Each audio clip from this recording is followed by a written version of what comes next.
All right, and we are back. So, because we were talking about venues and all of that stuff in Peanut Gallery's part, I want to talk about the history of venues that actually cater more towards wrestling and combat sports. Right, and we're not talking about like the famous ones like Madison Square Garden, because Madison Square Garden, while it is a venue notable for wrestling, it is not necessarily a venue that is built for wrestling. It's actually built for, hockey and basketball. Right. It's a smaller venue, but wrestling has just done it so well there for a while. So let's go to our first one, which is the 2300 Arena, also known as the ECW Arena. Now, it was never officially called the ECW Arena. It was always it had a couple of different names, but 2300 is there because actually that is the cross section on where it is in Philadelphia. So ECW ran there between the early 90s up until its closure in April of 2001.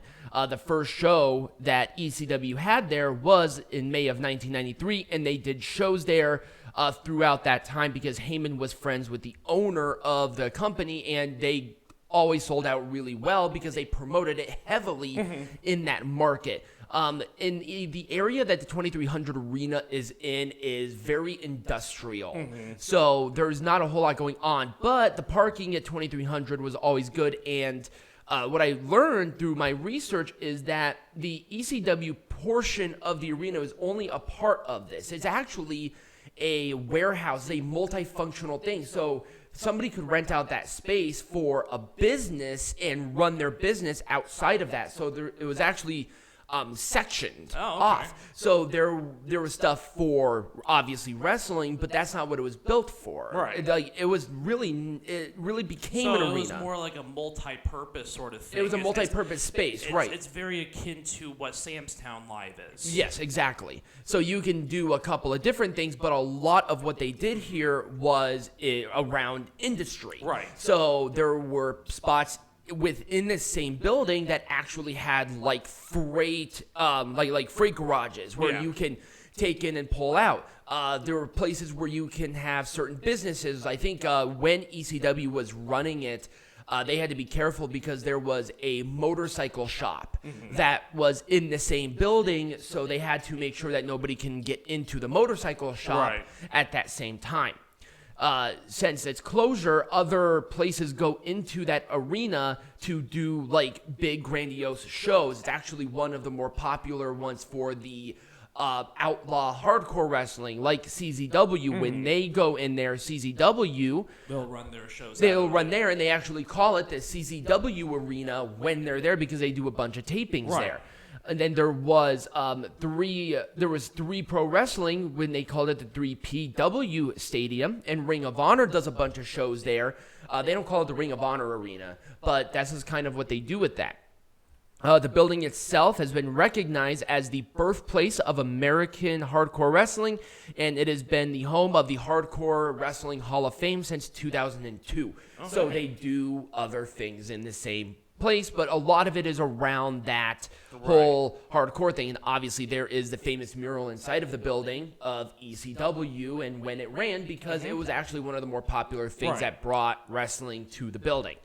Let's talk about MidSouth Coliseum. I don't think you actually talked about coliseums in your part. But it's an arena. Right. Yeah, a coliseum is a style of arena. Right.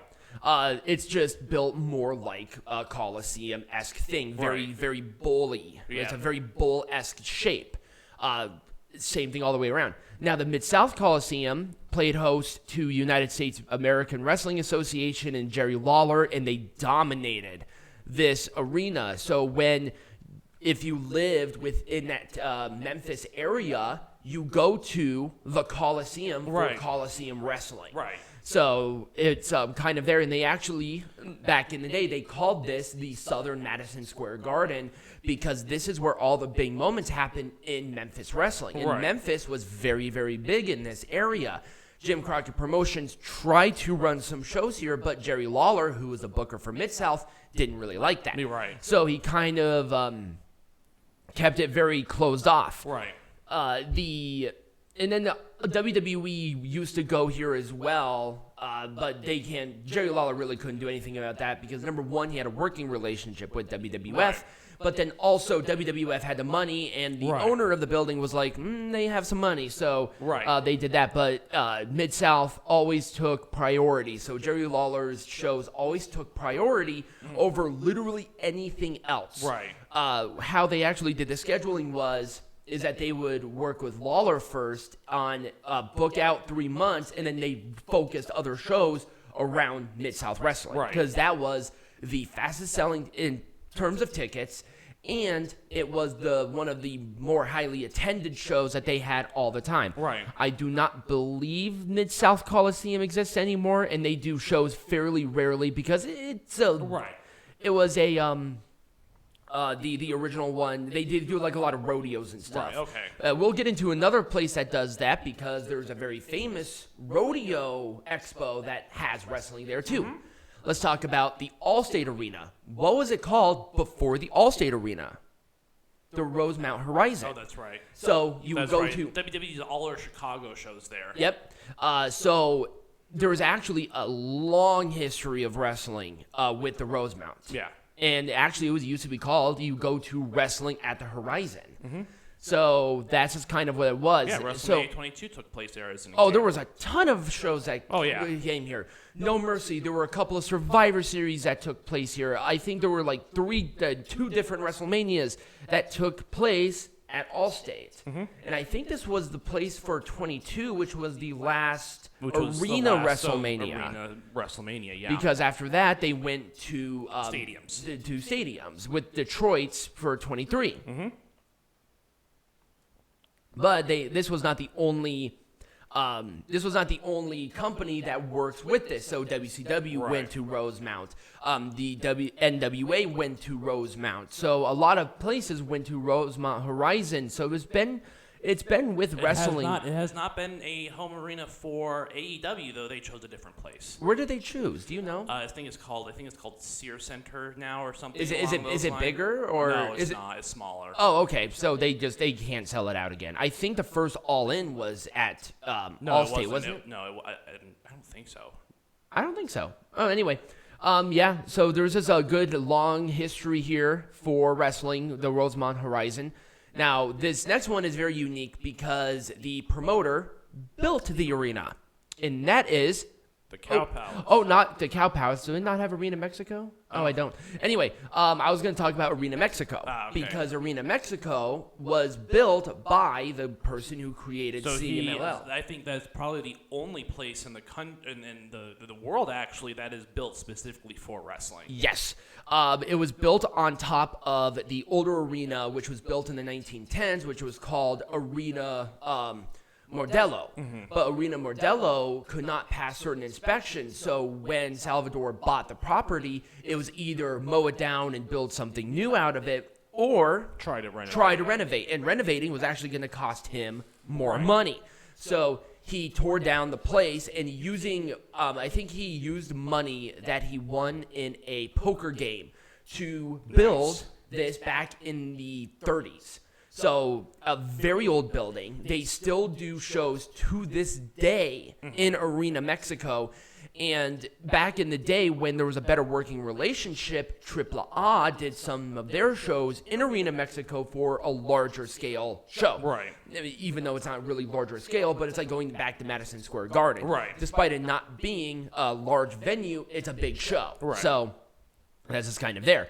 Now, let us talk about the Cow Palace. I mentioned in the past that sometimes they use places that were built for rodeos and for selling off livestock as places for wrestling. Yep. And because the Cow Palace is in San Francisco, it was really the only big place on the Golden Coast to do wrestling. Yep. It was called the Golden Coast's Madison Square Garden because this is where all huge NWA shows go to do their wrestling shows. Now it's become a home arena now for AEW when they go out there. In fact, there's rumors that Revolution is taking place at the Cow Palace. Yep.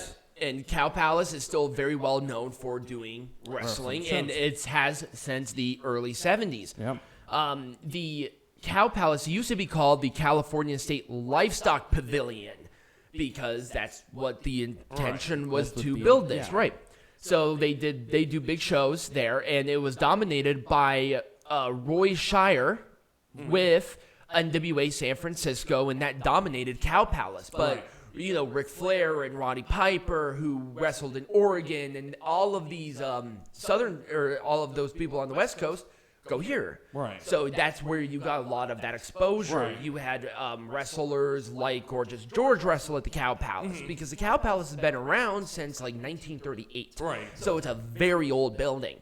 But I thought that one was kind of cool, seeing what it does now as it relates to wrestling. And I think there are some other indie shows that still run shows within the Cow Palace. It's just not as popular because Territory Days, not there. And for some reason, and we might really get into it, but this part of the country was never big wrestling. It just never really caught on like it did in the East Coast. Right. So that might be something we'll talk about later, because that is a very important discussion too.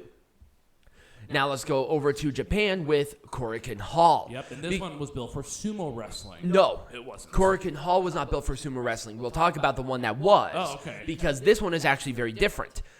Because of the next one we'll talk about, this one was built for combat sports almost exclusively. Oh, okay. So mixed martial arts is done here, taekwondo, karate, any of the martial arts, and then wrestling was put in there too. I wanted to bring this one up because this is a much smaller arena. I think like the full capacity of this building is like 2,500 people. Right. It's a very small place. Yeah. But it's very rich within Japanese wrestling. Isn't this where WWE had their Beast in the East event? No, I think they did it at Budokan, which we'll talk about here in a second. Now that was the sumo place. Okay. But this one doesn't really do sumo. But the ECW had a lot of their big super cards when they worked with FMW at this building. WWF did shows here at one time back in the 90s. They did it at this place. Okay. Before anything else was really built, because of the rich heritage of wrestling here. So obviously New Japan does shows here, especially with huge tournaments. Yeah. They'll do a lot of their stuff here at Korakuen Hall. Yep. So that's just kind of there. It is a multifunctional place, so you can do other things at this building, but they really give exclusivity to combat sports, such as professional wrestling, such as MMA, and all of that stuff. The whole culture of combat sports in Japan is such a different animal, and I don't think people are prepared for something like that. No. I went to a Wrestle Kingdom back in the day, and it's such a different feel. They take it very, very seriously. If you think people take AEW way too seriously, you have no idea. Japan just doesn't post it.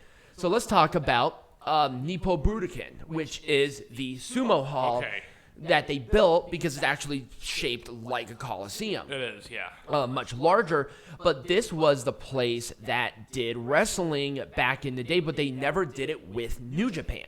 This was almost exclusively Pro Wrestling Noah and All Japan. Ah, okay. Now, the issue, what happened here was that Budokan's owners got worried and stopped doing wrestling for a very long time after the death of Misaharu Misawa and Kenta Kobashi's retirement, because wrestling went down after that, and it wasn't really popular in the country they were worried anymore. about it, like, financially just not making sense. Yes, so they stopped doing wrestling there for a very long time because Misawa died in the 90s, and just recently New Japan brought it back for their G1 finals. So actually New Japan really saved Budokan's reputation on doing wrestling, because this is where almost All Japan and Noah did their shows almost exclusively was at Budokan.